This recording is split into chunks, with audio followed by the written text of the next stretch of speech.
और पहला सवाल मेरा आपसे है कि जितना राजनीति, विवाद और सियासत से आप जुड़े हैं, उससे ज्यादा जमीन से जुड़ने का प्रयास हम पिछले कुछ दिनों से देख रहे हैं। लेकिन बिहार के लोगों को किसकी तरफ देखना चाहिए? आपको लगता है कि कौन ऐसा जिम्मेदार इंसान है, चाहे वो नीतीश कुमार है या केंद्र की सरकार है, जो बिहार के लोगों का ना तो आंकड़ा जुटा पा रही है कि किस किस प्रदेश के अंदर लोग बैठे हैं, और ये लोग सरकार पर भरोसा भी नहीं कर पा रहे हैं? देखिए, एक बात तो साफ है कि आपके पास ना तो कोई पॉलिसी है, ना आप लॉकडाउन के पहले व्यवस्थित हो पाए। आप सरकार बनाने में, सरकार तोड़ने में लगे रहे, नमस्ते ट्रंप करने में लगे रहे। आपको गंभीर चिंता 130 करोड़ लोगों की नहीं थी, 7 करोड़ मजदूर की नहीं थी, 80% मिडिल क्लास किसान और अप्रशिक्षित बेरोजगारों की नहीं थी, यूथ की। आप लॉकडाउन किसके लिए किए जी? और तैस आपकी जल्दीबाजी क्या थी? आप 29 जनवरी से आपकी गंभीरता क्यों नहीं दिखी? कि जब ट्रंप बाराती लेके आए अहमदाबाद, दिल्ली, आगरा, और उसके बाद 15-15 लाख लोग लेके आए, यहाँ कोई कोरोना वायरस तो था नहीं।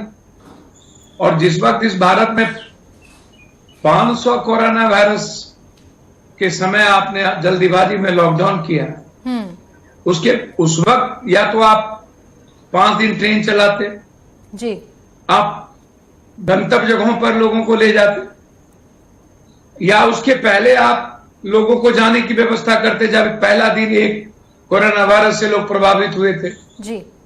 जब आप बाराती को ला सकते थे, 15 लाख लोगों को बाहर से ला सकते थे, तो आप स्पेशल प्लेन से लाते, क्वारंटाइन करते, उनकी जांच करते और फिर भारत में लाते और कंप्लीट रूप से रोक देते। आज ये हालात पैदा नहीं होती, ना तो इकोनॉमिकल पैदा होती, ना तो आज भारत की सामाजिक, आर्थिक, राजनीतिक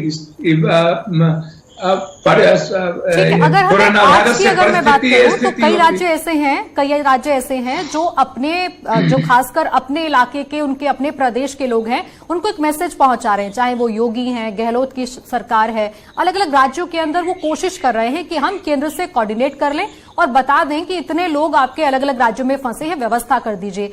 वो उस मामले पर नीतीश कुमार अगर बैकफुट पर नजर आते हैं तो आप कोई कारण देख रहे हैं किस वजह से वो चुप रहे होंगे? क्योंकि पहली बार उन्होंने कह दिया था कि ट्रेन नहीं चलनी चाहिए, लेकिन ट्रेनें चल रही हैं, उनके अपने प्रदेश के लोग भटक रहे हैं, लेकिन वो नजर नहीं आ रहे।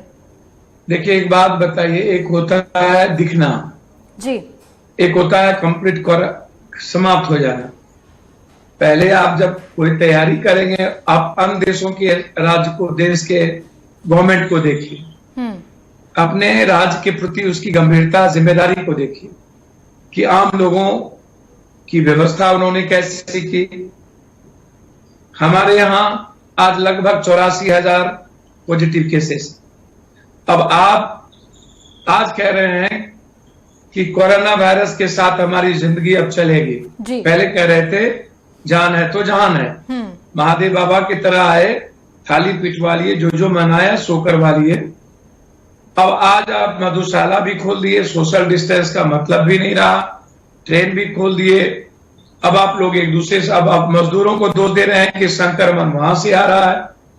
अरे भैया मजदूरों, संक्रमण तो सब जगह है ना। मुंबई में संक्रमण है, लेकिन अहमदाबाद में संक्रमण है कि संक्रमण का डर तो तमाम राज्य सरकारों को है। फिर नीतीश कुमार के पास क्या कोई प्लान नहीं है कि हम लोगों को वापस नहीं लाएंगे तो कहां जाएंगे? बिहार के लोग दिल्ली से पैदल जा रहे हैं, नदियां पार कर जा रहे हैं, सड़क हादसों में मारे बिहार का प्रॉब्लम नहीं है। ये जो 7 करोड़ मजदूर हैं, ठीक है, 80 लाख, लगभग 27 लाख मजदूरों ने लगभग एप्लीकेशन जमा किया जी।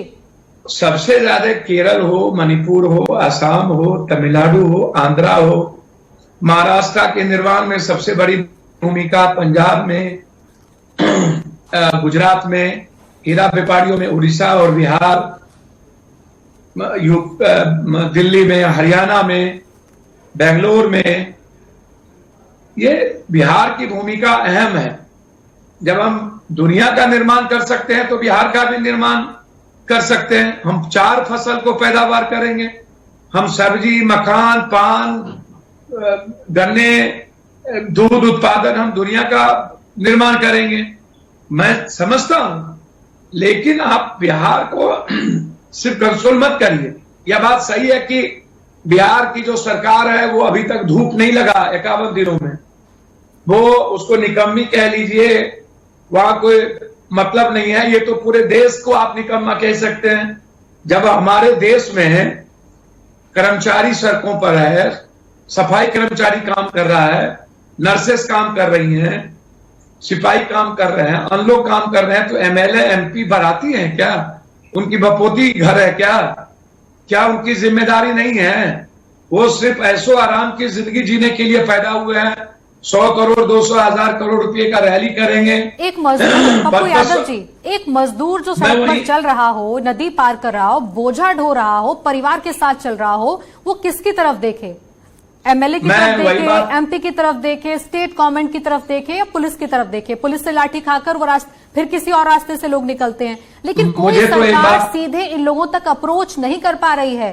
पहले जो रास्ता बताया वो इतना डिफिकल्ट था कि लोग रजिस्ट्रेशन नहीं कर पा रहे हैं। फिर जो बताया श्रमिक स्पेशल के अलावा स्पेशल है, वो अफोर्ड नहीं कर पा रहे हैं। और अब जहां जहां लोगों को ढूंढा भी जाए तो हादसों का शिकार हो रहे हैं। औरैया में, एमपी में देखिए आज क्या हुआ। तब जाकर सरकारों को समझ में आया कि बस लगाई जा सकती थी बॉर्डर तक। एक बात जी देखिए, एक बात मैं आपको बता दूं, मजदूर कोई एजेंडा है क्या?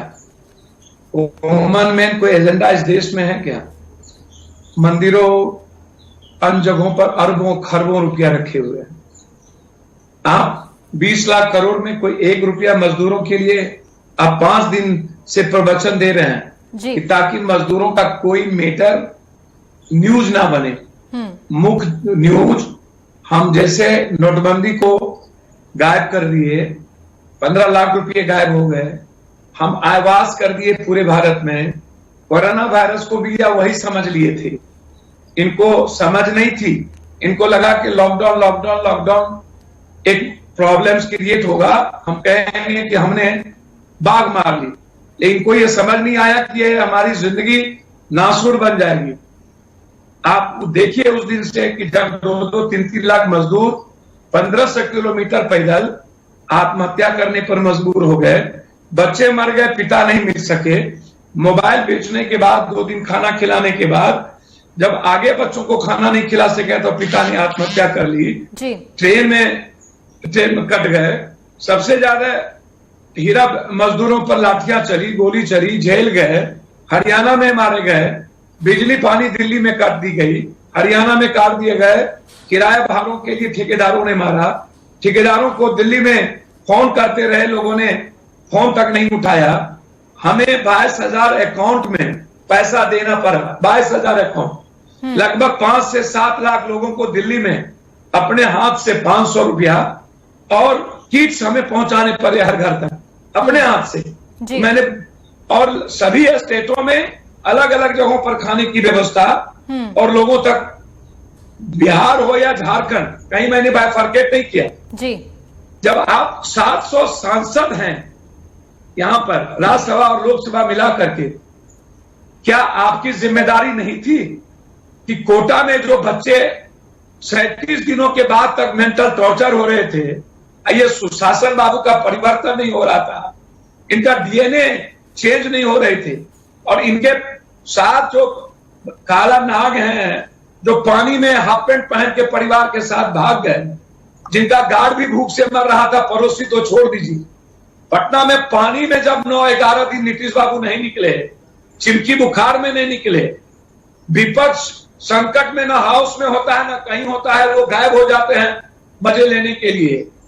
तो आप सोचिएगा कि ये जो मजदूर आज जो लाखों लाख इतने दिनों के बाद, क्या कारण है? मणिपुर से, केरल से, पंजाब से, आंध्रा से, तमिलनाडु से, उत्तराखंड से, बाय रोड, चाहे वो आप मध्य प्रदेश में चले जाइए, जहां आपने नाम लिया कि किस तरीके से सड़कों पर मां बच्चों को जन्म देकर के सड़कों पर पैदा जा रही है। मां बच्चों को जन्म दे करके मर जाती है। प्रेगनेंसी है हमारी बहन, और वो सवाल मेरा आपसे आखिरी ये है कि हर राजनीतिक पार्टी, पप्पू यादव जी, एक सवाल आखिरी मेरा आपसे कि हर राजनीतिक पार्टी अपने हिसाब से ये कह रही है कि ऐसा नहीं, ऐसा हो सकता था, ऐसा किया जाता तो बेहतर होता। क्या ऐसी चीज है जो आप खुद कर रहे हैं और आपको लगता है कि अगर सारी राजनीतिक पार्टियां ये ठान ले कि हम इन लोगों की मदद करना चाहते हैं तो ये मजदूर एक एक इंसान अपने घर पहुंच पाएगा? कोई प्लान है या आपने किसी राजनीतिक पार्टी के साथ बात की हो, नीतीश कुमार को कोई सुझाव दिया हो, किसी को कोई लेटर लिखा हो इस बाबत? देखिए, एको हम द्वितीय नास्ति, ये लोग घमंड, अहंकार और जिद में नीतीश जी परेशान है। सबसे बड़ा प्रॉब्लम क्या है कि इनके पास एक तो इनका झगड़ा है, अब किस बात का, 1,000 रुपया, 1,000 मतलब ये क्या समझते हैं? बंधुआ मजदूर समझते हैं मजदूर को। पहले तो इनको कई अर्थशास्त्रियों ने, राहुल गांधी जी ने भी कई बार कहा, देखो भैया आप मजदूरों को अकाउंट में पैसा डालो जी। आप केरल के सरकार के तर्ज पर आपको एक किट तैयार करना चाहिए 2 महीने का। दूसरा, उनके स्टेट में रोजगार की गारंटी की एक सुनिश्चित व्यवस्था आप करिए। आप, इनकी जो माँ है वो किसान है, अब किसान के रबी फसल पर आप उग्रवाद हो गए, आपने उनको कोई पैसे नहीं दिए, आप उनको आप लोन देने की बात करते हो, वो भी ब्याज और सूद के साथ वसूलने की बात करते हो। उनका ये बेटा है जो सड़कों पर मर रहा है, आप इनको आपने अकाउंट में कोई व्यवस्था नहीं की। यदि जाएगा भी तो बटेदारी क्या करेगा ये, क्योंकि इनके पास बीज और खाद खरीदने के लिए नहीं होगा। दूसरी तरफ जब मजदूरों के जेब में परचेजिंग पावर नहीं होगी जी, और 2 से 3 महीने का कोई व्यवस्था नहीं होगा, केंद्र सरकार कहती है 500 रुपया मजदूरों के लिए कुछ है ही नहीं। जब आप एमएमई को 3 लाख करोड़ रुपया, इतने 10 लाख करोड़ रुपया पहले दिए तब भी एनपीए है, तो आप लघु और कुटीर उद्योग वाले को आप कह रहे हो कि मजदूरों के देने के लिए आपके पास कुछ नहीं है। ठीक है। और श्रमिक कानून और उसके अधिकार आप उल्टे कई ऐसी चीजें हैं जिसमें केंद्र ने कह दिया कि हम आर्थिक मदद देंगे, राज्य सरकारें वहां से राशन पानी उपलब्ध कराएं या फिर जो उनका अपना आपदा फंड है उसका इस्तेमाल करें। कुछ राज्य सरकारों ने इस मामले में, पप्पू यादव जी, खुद इनिशिएट लिए हैं, लेकिन कुछ राज्य सरकारें पूरी तरह से केंद्र सरकार के भरोसे होकर बैठ गई हैं। आपका बहुत बहुत शुक्रिया इस कार्यक्रम में आने के लिए। समय का थोड़ा अभाव है, एक बड़ी खबर इस समय आ रही है, उससे परिचय आपका करवा देते। इस समय एक बड़ी अपडेट है पंजाब से, दरअसल एक बड़ी खबर है इस समय। अपडेट ये मिल रही है पंजाब से कि निजी स्कूलों को लेकर सरकार ने एक बड़ा फरमान निकाला है, एक आदेश दिया है कि किसी भी निजी स्कूल के अंदर ट्यूशन फीस नहीं बढ़ा पाएंगे स्कूल, बल्कि स्कूल प्रबंधक और प्रिंसिपल के नाम ये आदेश जारी कर दिए गए हैं कि पंजाब के अंदर किसी तरह की मनमानी ना हो। लॉकडाउन कर्फ्यू के दौरान स्कूल फीस नहीं वसूल पाएंगे किसी तरह की भी। जो फीस भरने में असमर्थ है उन बच्चों के नाम भी नहीं काटे जाएंगे। पंजाब के निजी स्कूलों को लेकर यह सरकार का बड़ा आदेश है, इस लिहाज से कि लॉकडाउन चल रहा है और निजी स्कूल किसी तरह की कोई फीस ना बढ़ाएं और ना ही फीस वसूली का काम शुरू करें। स्कूल के प्रबंधक, प्रिंसिपलों के नाम यह आदेश पंजाब की सरकार ने निकाल दिया है। राज्य सरकार ये कोशिश कर रही है इस लॉकडाउन कर्फ्यू के बीच में किसी तरह की मनमानी फीस ना वसूली जाए। ऐसे में जब स्कूल नहीं चल रहे हैं, एजुकेशनल इंस्टीट्यूट्स नहीं चल रहे हैं, तब फीस ना भरे पेरेंट्स। फिलहाल के लिए इतना ही, फिर हाजिर होंगे।